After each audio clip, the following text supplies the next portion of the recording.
Thanks for checking in to WeatherBug here on this Wednesday. Meteorologist Todd Nelson with a look at your national coast-to-coast forecast, which today is brought to you by ServPro, helping make fire and water damage like it never even happened.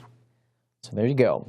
Of course, temperatures today will be much cooler across the far north, and we're going to see this colder air sink down into the Ohio and Tennessee Valley, and the eastern two-thirds of the country will be much cooler by this upcoming weekend. We'll talk about that, but our severe threat continues on the leading edge of this cooler air, maybe even cold enough for some snow potential across the far north by Friday.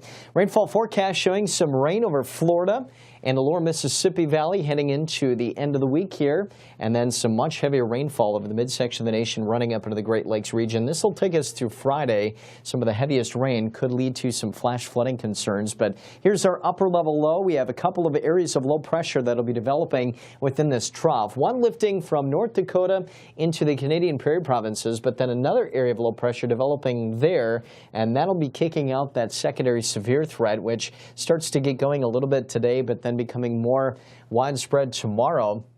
And then notice this big blue blob showing up from the upper Mississippi Valley to the Great Lakes, down into the Ohio and Tennessee Valley, and eventually the Northeast. By this weekend, temperatures will be running well below the average, and in some cases dropping almost 30 degrees from what we'll have on Thursday into Saturday. So temperatures today will be cooler than average here from, say, the northwest, but then into the midsection of the nation, St. Louis and Dallas, anywhere from 10 to nearly 15 degrees above average, and Dallas could be topping out at 93, but there's that shower and thunderstorm potential from near St. Louis to Kansas City, and then back west to the Front Range of the Rockies, 64 in Chicago. There's your severe threat on this Wednesday. By tomorrow, as I mentioned, becoming a little bit more widespread throughout the Mississippi River Valley, then shifting east a bit on Friday.